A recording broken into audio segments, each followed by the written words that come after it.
Hello, everyone. Blayne Gilmer here for Southeastern 14. Thank you for tuning in as we cover all things SEC sports right here on Southeastern 14.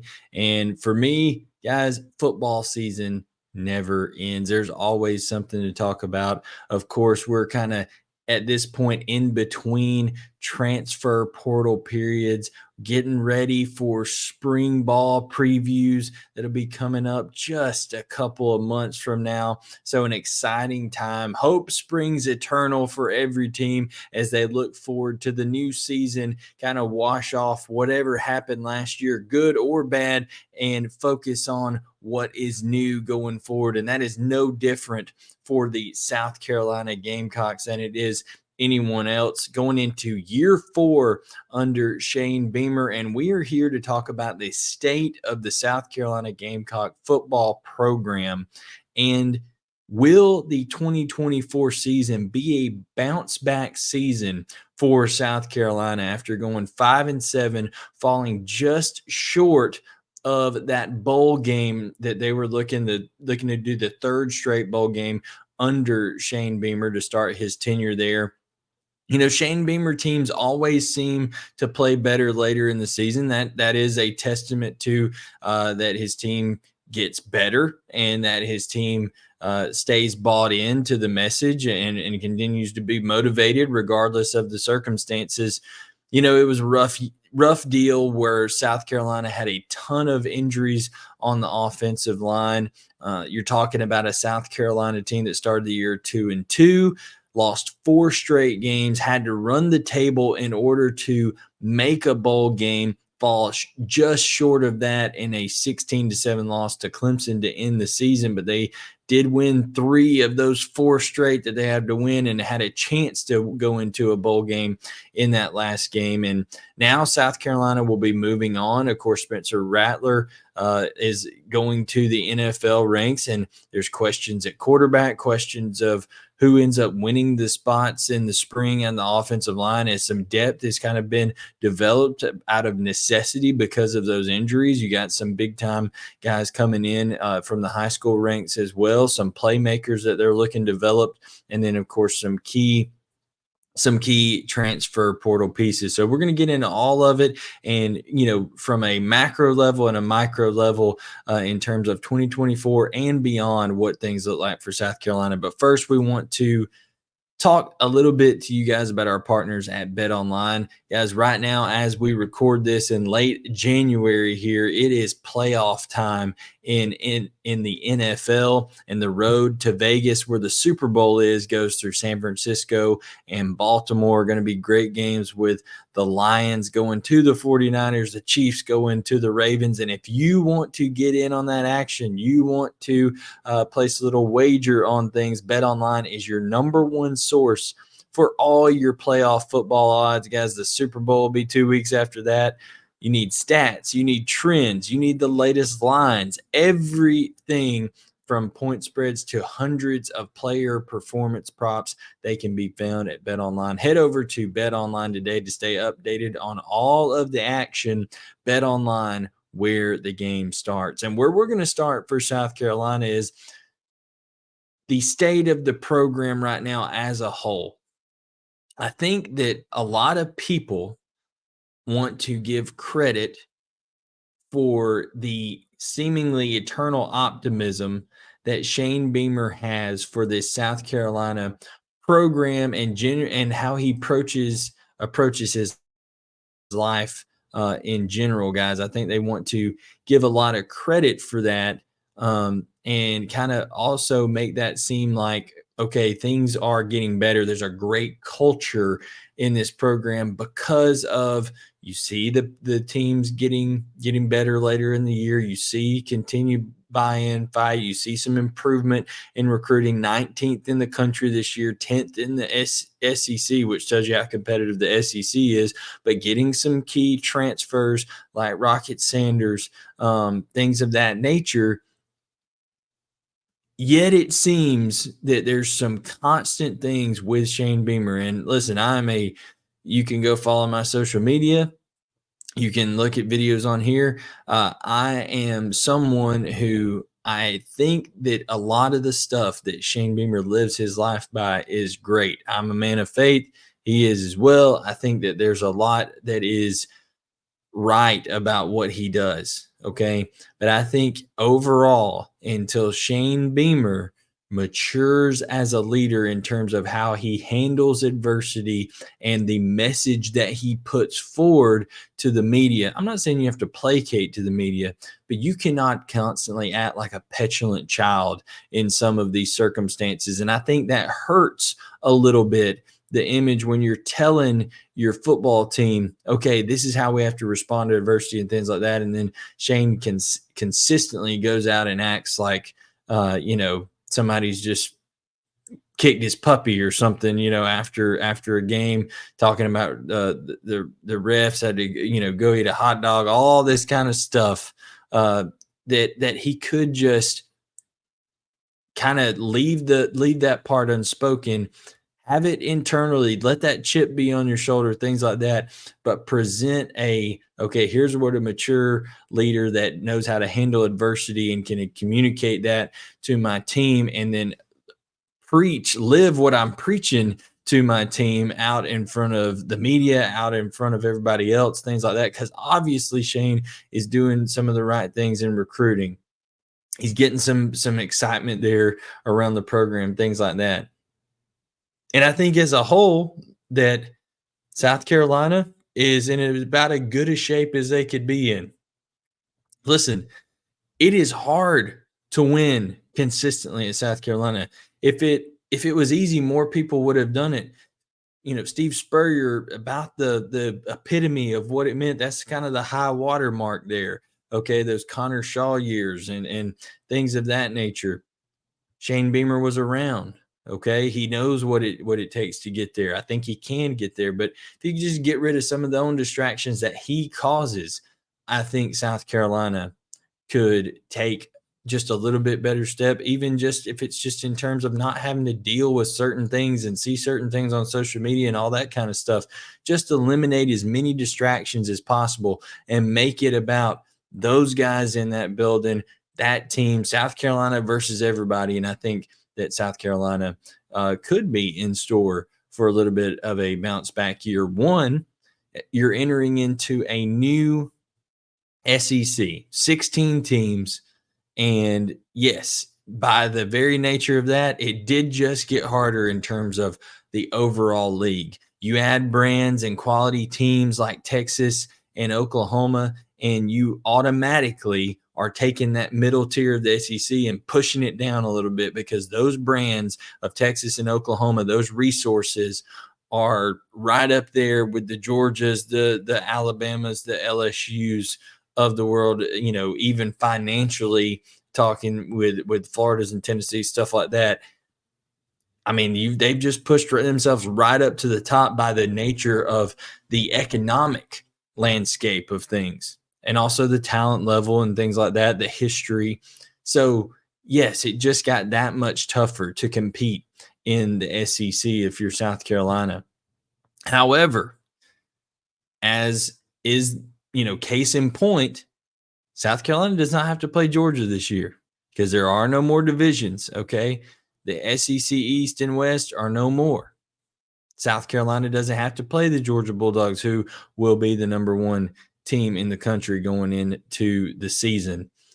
They don't have to play an Alabama team that's coached by Nick Saban. So that part of it, the most daunting part of their schedule. Listen, I know Kalen DeBoer is a good coach, and I know that Alabama still has a crap ton of talent, even with a mass exodus of players, 29 players in the portal as of January 26th here. But that is a brutal part of the schedule that South Carolina has in 2024, with Ole Miss at home, and then you have at Alabama, at Oklahoma from October 5th to October 19th. That 3-week stretch is brutal.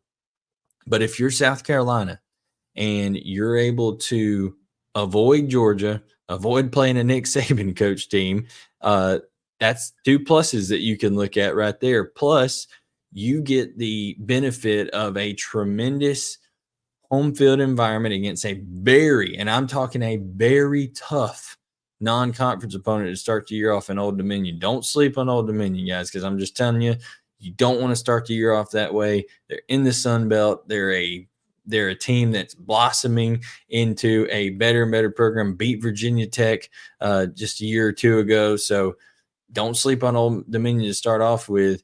But you get them at home. A couple weeks later, you get LSU at home, Akron at home, Kentucky on the road in between Old Dominion and LSU. If you could find a way to win 3 of those games, okay, you're going to go 2-2 at worst. But if you could find a way to win 3 with that daunting middle stretch there in between bye weeks of that Ole Miss at home, at Alabama, at Oklahoma that we talked about. And you get Texas A&M, who's going through a new head coach deal transition with Mike Elko being there. They're having to really get that thing going. Texas A&M, you get them at home. You get a tough Missouri team at home, and you get Clemson at home. So, guys, the opportunities are there. I think if you're South Carolina, you have to say, okay, what would success look like in 2024? And I think, first of all, you got to look at the personnel to be able to establish that. You go out in the transfer portal and you get the likes of a Monkel Goodwine, who was a highly recruited player out of high school, was developed in that Alabama system, and now comes to South Carolina at 6'4", 275, and adds some versatility and some just another playmaker on that defensive front for South Carolina. That's huge. Aaron Parks comes over, who is a backup tackle at Oklahoma. He comes over and who's going to compete for a job. We talked about Rocket Sanders. Now Robbie Ashford comes over from Auburn. And, that's the other big piece. We said, okay, Spencer Rattler's gone. Now Dow Loggins has to decide, okay, what kind of offense are we going to be? Who is going to be the trigger man on that offense? All signs point to Lenore Sellers, the talented young, freshman last year, but will be a sophomore this year. And Lenore Sellers is a guy who's a big physical quarterback, athletic, strong arm, able to run the football, and will be asked to run the football. I think that's one reason you bring Robbie Ashford in to compete with him. One, Sellers doesn't have a ton of experience. Ashford has experience as, over a period of 2 years being a starter at different times. And also with Sellers or Ashford, either one that wins the job, whoever wins it is going to be asked to utilize their legs a lot. And in the SEC, you take hits, there's a chance of injury. So having 2 guys that kind of fit that mold, and then also Luke Doty that you could call upon if you needed to.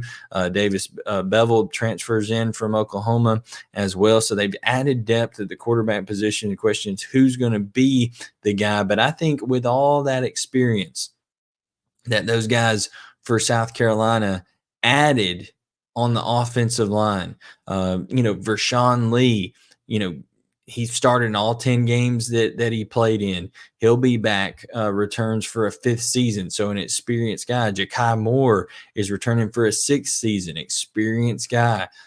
He appeared in 11 games with 9 starts for South Carolina. Guys like Trey Jones, made 3 starts, appeared in 8 games. Sidney Fugar appeared in 10. He started in 4. I mean, there's all these guys that have gained experience. Trevon Ball was named a freshman All-American. He appeared in 11 games, made 8 starts. Tree Babalady, okay, Big Tree, gained plenty of experience in 2023.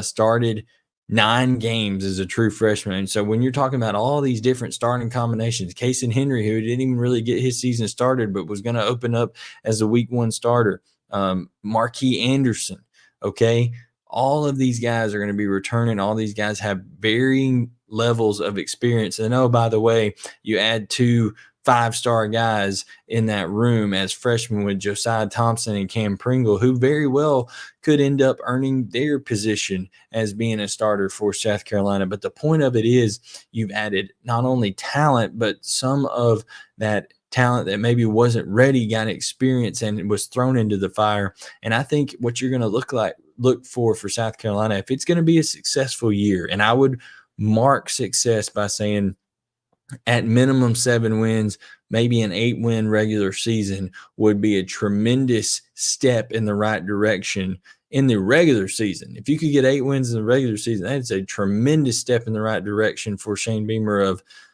calming any kind of dissension among the ranks, and people question whether Shane Beamer is the right guy to lead the South Carolina program forward, and would also just lay a tremendous foundation going into this new era of college football where there's 16 teams in the conference. There's no division. There's a 12-team college football playoff. I think that would be a huge, huge deal. South Carolina with those 2 quarterbacks that can run, with that experienced offensive line, and then also being able to get Rocket Sanders, be able to go out and get a very experienced running back from North Texas, rushed for over 1,000 yards, and Oscar Attaway, who's an experienced guy and a talented running back, 6 foot, 210 pounds, comes in there. Sprinkle some playmakers on the outside. See what Nick Harbor does in year 2 there at South Carolina. Jared Brown, bring him in from a Coastal Carolina and be able to see how he's able to impact that offense.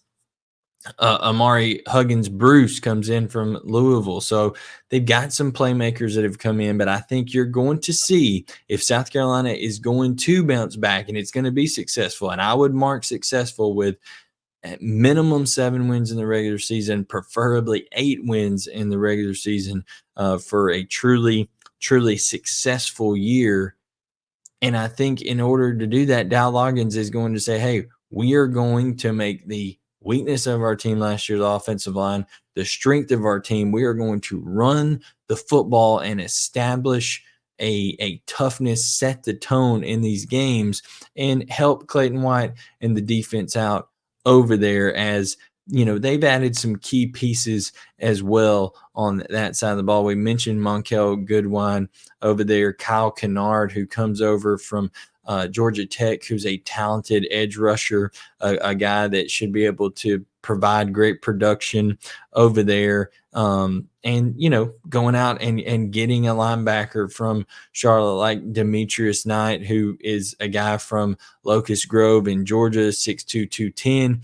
Guys that are good, tough football players are going to be able to come in and contribute right away and help Clayton White over there. Joe Kilgore, his brother, already on the team. He transfers in from Tennessee Tech. He's going to be tough over at the corner position. So I'm telling you guys, I think that the pieces are there for South Carolina to make a little bit of noise because, one, no Georgia on the schedule, no Nick Saban coaching Alabama, and you get a lot of your big games, your swing games that you need. Like I mentioned, you get LSU at home. LSU, who knows what LSU is going to be this year? They've got a lot of moving parts as well. Missouri at home, Texas A&M at home, Clemson at home. Those four games right there are going to tell the tale. And we know this behind me right here, Williams, Bryce, old Willie B can get jumping. Those white towels will be going. I think if Shane Beamer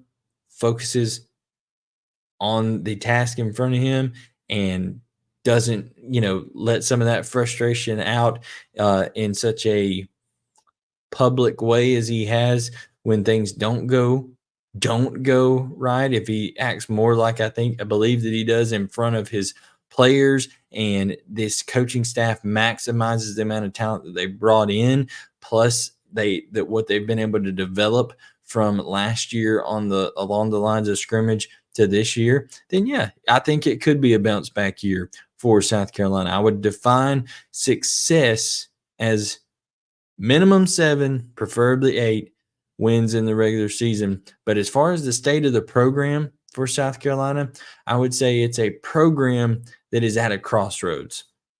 It's kind of put up or shut up time. I'm not saying that Shane Beamer, even if he went 5-7 again this year, would get fired after the end of the year. But I do think at that point that you begin to say, okay, this is officially getting to, do we need to question what's going on here in the future of this program long term? So, and remember, for those that want to point to recruiting, and things like that and culture. A 19th ranked class overall for a UCF of the world, or a Louisville of the world, or and maybe a mid-tier ACC team, even a top-tier Big 12 team, a lower to mid-tier Big 10 team, that may be fine. But in the SEC, think of it as those spots from a top 5 class to number 19 being multiplied by 7, almost like years for dogs, like dog years. That's the big difference in talent gap disparity. So once again, Shane Beamer, now Loggins, Clayton White, they're going to have to find some of that magic. And can they start playing the way they do towards the end of the year, the way they play in November? Can they start that and hit it in October, late September? Can they find it? Can they be consistent? The true measure of greatness is consistency. It's a big year for Shane Beamer and company, but I think the state of the program is that South Carolina is at a crossroads, and we'll see if all of these factors that we've listed in this video today, we'll see how they play out as we approach spring ball, as we get into the second transfer portal window, because South Carolina will probably be players for a couple guys in that. But Southeastern 14 is exactly where you need to be to catch all of it, guys. So thank you so much for tuning in. Like, subscribe, turn on notifications, and we'll catch you guys next time to talk more South Carolina football, more SEC football, and all SEC sports right here on Southeastern 14, presented by Bet Online.